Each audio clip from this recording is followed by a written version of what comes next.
নমস্কার বন্ধুরা, আজকের এই ভিডিওতে বলবো আপনি কিভাবে পাঞ্জাব ন্যাশনাল ব্যাংকের ফর্মের কেওয়াইসি ফর্ম কিভাবে আপনারা ফিল আপ করবেন। তো চলুন শুরু করা যাক। দেখুন, প্রথমে ফার্স্ট নেমের জায়গায় আপনারা আপনাদের নাম দিয়ে দেবেন। তারপর মিডল নেম, যদি আপনাদের নামের মাঝে কিছু দিয়ে থাকেন সেটি দেবেন। আর লাস্ট নেম মানে আপনাদের টাইটেলটা দিয়ে দেবেন। তারপর কাস্টমার আইডি, এটা আপনি আপনার ব্যাংকের পাসবুকে দেখতে পাবেন।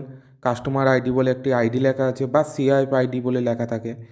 তারপরে এসসি নম্বর, আপনাদের ব্যাংকের বইয়ের অ্যাকাউন্ট নম্বরটা দিয়ে দেবেন। তারপর ফটো দিয়ে দেবেন। তারপর যেখানে সিগনেচার দুটো পরপর বক্স দেখতে পাচ্ছেন বড় বড়, সেখানে আপনারা যার হয়ে ফর্ম ফিল আপ করছেন তার সিগনেচার অবশ্যই ওখানে নিয়ে নেবেন। তারপর নিচে চলে আসবেন, দেখবেন জেন্ডার মেল ফিমেল যেটা সেটা দিয়ে দেবেন হয়। তারপর ডেট অফ বার্থ দিয়ে দেবেন, ডিওবি ডেট অফ বার্থ। তারপর ফাদার্স নাম, এখানে যার ফর্ম ফিল আপ করছেন তার পিতার নাম। তারপর মাদার্স নাম, তার মায়ের নাম। তারপর রেসিডেন্ট স্ট্যাটাস আপনারা ইন্ডিভিজুয়াল দিয়ে দেবেন, ইন্ডিভিজুয়াল লিখে দেবেন। তারপর প্যান নাম্বার, ফর্ম 60, এখানে প্যান কার্ড যদি দিয়ে থাকে তা প্যান নাম্বারটা দেবেন। আর যদি প্যান কার্ড না থাকে তাহলে এখানে ফর্ম 60 বলে একটি ফর্ম নিতে হবে ব্যাংক থেকে, সেটি ফিল আপ করতে হবে। তারপর প্রফেশনাল অ্যাক্টিভিটি, আপনারা যে কাজের সঙ্গে যুক্ত সেই কাজটি এখানে লিখবেন। তারপর অ্যানুয়াল ইনকাম, আপনাদের বছরে কত ইনকাম হয় সেটি দেবেন। তারপর এক্সপেক্ট অ্যানুয়াল ক্রেডিট, এটি আপনাদের কত টাকা বছরে এক্সপেক্ট হতে পারে সেটি বোঝাচ্ছে, এটি আপনারা নাও দিতে পারেন।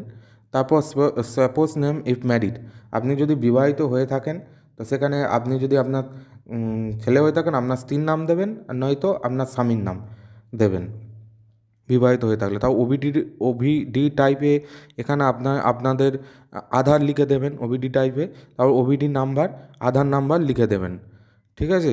তারপর OVD issues date, OVD expiry date এটি দেওয়ার দরকার নেই, ওটি না দিলে হবে। তারপর mention address as per OVD if submitted, এখানে প্রথমে আপনাদের ওপরের দিকে আপনাদের যে আধার কার্ডের পিছনে যে অ্যাড্রেসটি লেখা আছে, ভিলেজ, পোস্ট, তারপর পিএস, থানা, পরপর লিখে দেবেন। তারপর ডিস্ট্রিক্ট দিয়ে দেবেন, স্টেট, তারপর পিনকোড আপনাদের যেটি সেটি দিয়ে দেবেন। তারপর নিচে চলে আসবেন, দেখবেন একটি লেখা আছে সিগনেচার অফ দি কাস্টমার, যার ফর্ম ফিল আপ করছেন তার সিগনেচার নিয়ে দেবেন।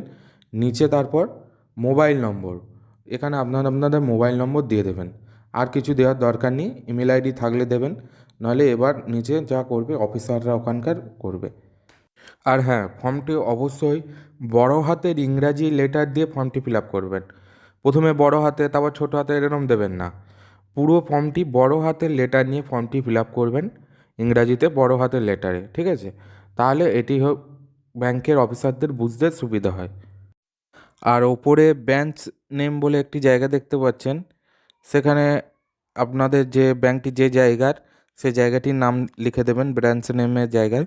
আর ডেটের জায়গায় আপনারা যে তারিখে ফর্মটি জমা দেবেন সেই তারিখটি লিখে দেবেন।